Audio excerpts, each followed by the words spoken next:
Olá, eu sou Daniele Chaves e vai começar mais um Quer Mais.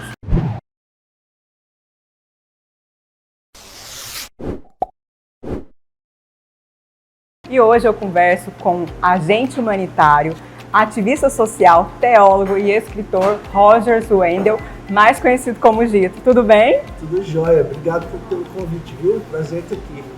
E esse apelido veio da onde, Gito? Você acredita que foi porque eu tinha um amigo argentino, quando eu era pequenininho, todo mundo me chamava de Roginho, né?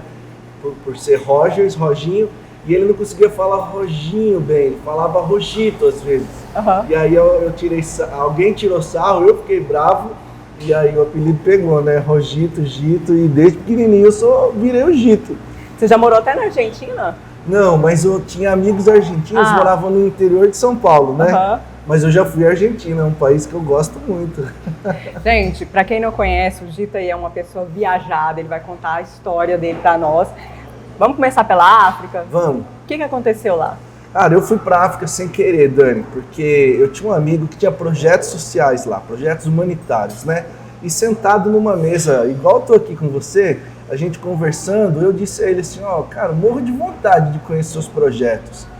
E ele falou, olha, você podia aproveitar por ser assistente social e tentar ir lá para a África para fazer alguma coisa nesse sentido. Nessa época você já era formado? Já era formado em serviço social. Uhum. E aí eu disse a ele, olha, eu gostaria, mas é complicado, é longe, não tenho dinheiro. E ele falou, bom, dinheiro não é problema, se você quiser ir, eu ajeito.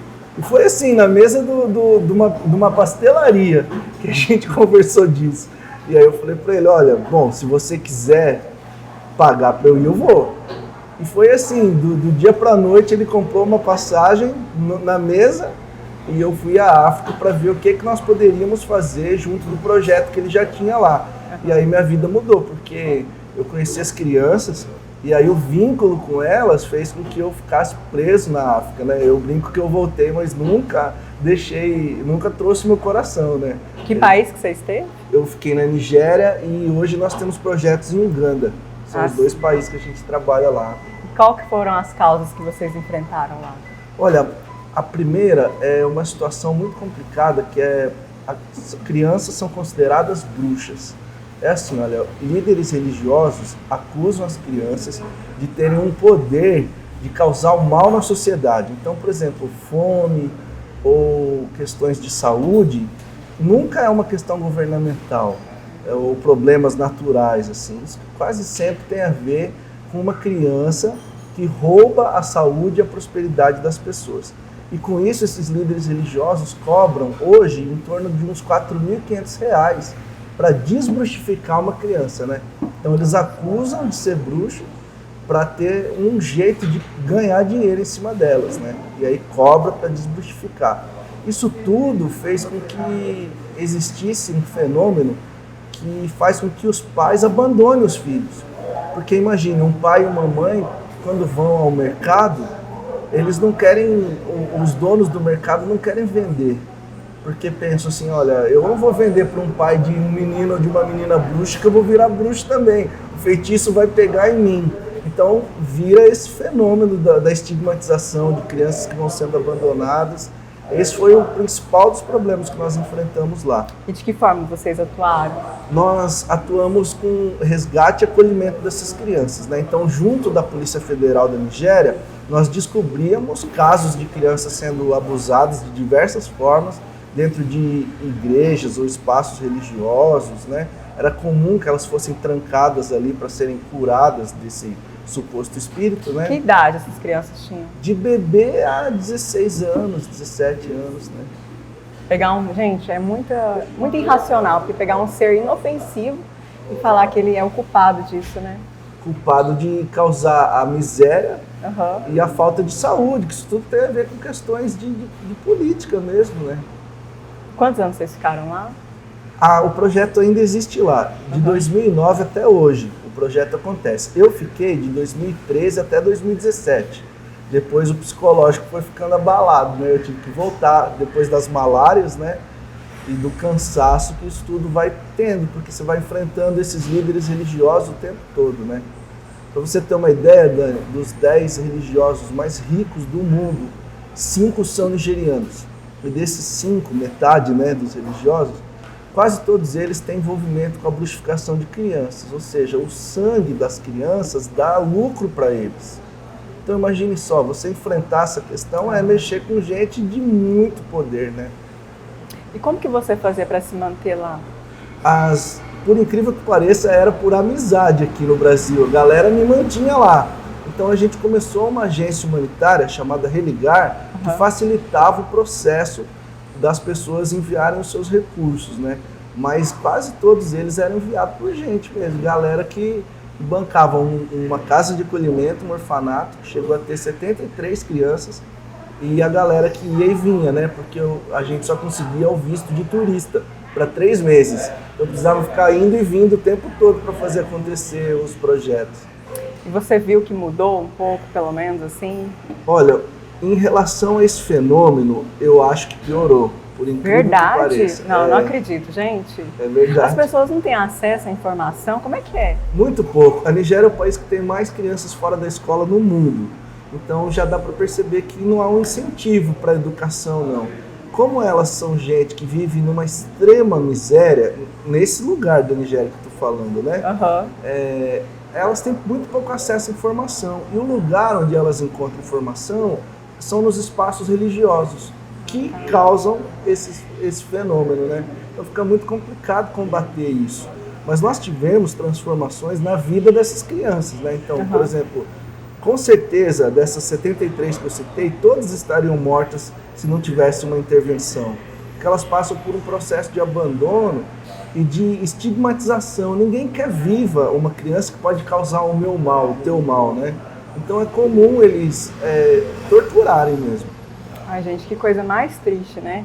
E além desse país, você teve também na Uganda. Isso, em Uganda nós trabalhamos com crianças que são refugiadas da Guerra do Congo.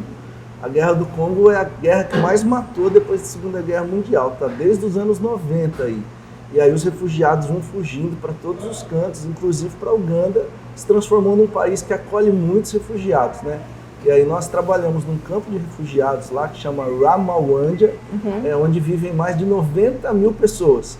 E aí a gente tem uma casa de acolhimento também com crianças que são vítimas da guerra, né? Perderam seus pais na guerra e fugiram junto de algum conhecido, de algum parente, um tio mais próximo, né?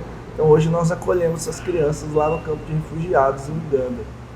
E eu fico olhando para você assim, eu fico pensando, e sua vida pessoal? Assim, você não tem, porque você teve que abrir mão de muita coisa, porque na verdade você doou a sua vida para essas pessoas que estão precisando. Você tem ambições assim, ou você falou, não, a minha vida realmente vai ser pro próximo? Então, eu tenho ambições, mas quase todas elas têm vínculo com o outro, né? Quando as pessoas perguntam assim, gente, qual que é o seu maior sonho? Eu quase sempre fico pensando, poxa, seria uma casa de acolhimento maior, né? Para que coubesse mais gente, né? Por conta, é o que eu disse, a minha primeira ida à África fez com que a minha vida sofresse uma intervenção de amor, assim, né? Porque uma coisa é você ter um contato com um menininho que você não sabe o nome, que você não sabe qual time torce, né? E você vai para uma viagem, em 15 dias você volta, né? No meu caso, eu vivi com elas por mais de um ano, né?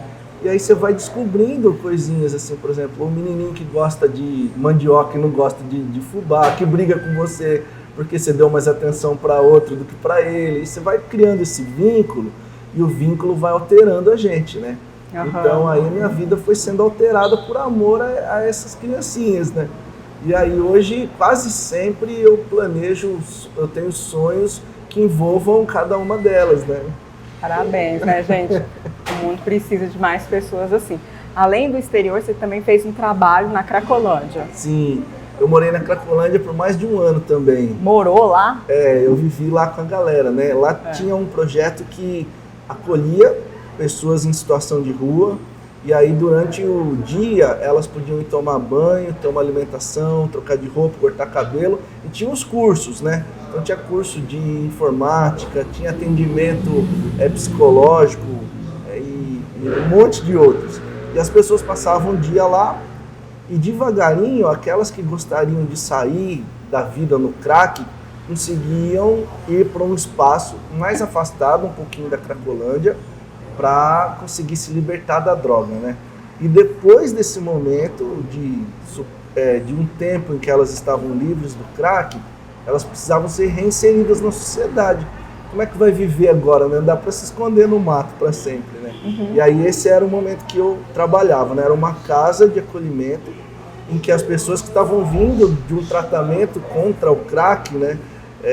Que lutavam contra o crack, voltavam à vida em sociedade. Então tinha que aprender a dividir sabonete, a dividir uma alimentação, e a procurar emprego, dedicar o salário para o próprio crescimento, né? Então era um desafio, assim, e foi por isso que eu morei 1 ano e meio com eles. Foi legal pra caramba, aprendi mais do que ensinei.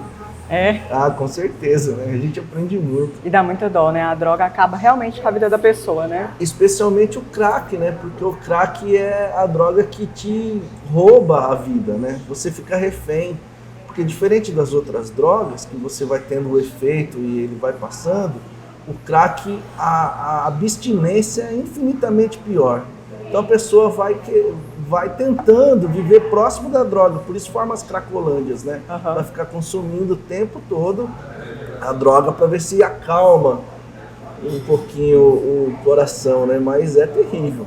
A pessoa se entrega, né? Não dá conta de trabalhar, não dá conta de constituir família, vive em função disso. Não tem jeito não, vive em função da droga. E além disso, você trabalha numa organização da Religar. Fala um pouquinho como é que ela é. A Religar surgiu quando eu estava lá na África, né? Porque as pessoas queriam, de alguma forma, ajudar. E aí nós pensamos, poxa, como que nós vamos fazer isso sem burocratizar demais, sem ter um vínculo religioso governamental? Porque, afinal de contas, a gente estava trabalhando contra as questões religiosas e não gostaria de ter uma ajuda governamental, porque a gente estava enfrentando governos, né? E aí nós criamos uma agência humanitária com sede em Madrid, porque um dos parceiros era lá de Madrid, da Espanha. E aí foi crescendo, novos projetos foram surgindo e nós fomos acoplando esses novos projetos dentro disso que nós chamávamos de agência humanitária. Na verdade, estava sendo só um espaço de junção de gente que podia trabalhar ou bancar financeiramente para que as pessoas trabalhassem, né? Aí a Religar cresceu, hoje nós já estamos em 7 países desenvolvendo projetos assim, inclusive no Brasil. E aí a gente trabalha em parceria com outras organizações. Quase todos os nossos projetos são vinculados a trabalho com criança. Então, onde tem criança, a gente está metendo a cara lá. E quantas pessoas são? Por incrível que pareça, é pouquinha gente. E quando a gente pensa em agência humanitária, imagina, né, ter 300 pessoas. Eu acho que, assim, se a gente colocar no papel, deve dar umas 40 pessoas no mundo. Aqui no Brasil nós somos 10. Mas não é pouco, não é um tanto bom. 40 já dá para fazer um barulho, né? Você falou pouquinho, eu imaginei assim umas 3, 5 pessoas. Não, mas assim, perto do grande número de gente que poderia ter, né? É umas 40 pessoas só tentando fazer diferença aí no mundo. É aquela historinha, né, gente, do beija-flor, que leva aquela aguinha no biquinho para tentar acabar com o incêndio na floresta. Isso. Aí todo mundo ri do beija-flor, mas se ninguém fizer nada, não começar por alguém... Exatamente, ele estava cumprindo o seu papel ali, por mais utópico que fosse, né? É o que eu sempre falo, assim, olha, às vezes a gente não consegue mudar o mundo, mas a gente consegue mudar o mundo de alguém. Então eu tenho certeza que, por exemplo, um daqueles menininhos que foram tocados em amor por muita gente que cuidou deles, a vidinha deles nunca mais é a mesma. Talvez a gente não consiga ver resultado de transformação de humanidade, mas aquele menino pode ser um super-herói do amor, entende? Um menininho que vai desenvolver bem seus projetos, vai ser um ótimo pai de família, já tá bom, entende? Então é isso que a gente quer. Você tem transformado. E você pegou essas experiências e fez um livro. Eu escrevi um livro sobre as crianças bruxas da Nigéria, né? Porque, igual quando eu explico para você, fica muito confuso. E a ONU não faz nada? Como que Pensei é isso? Nisso. Como que o governo faz? E as igrejas? Onde já se viu? E os direitos humanos, né?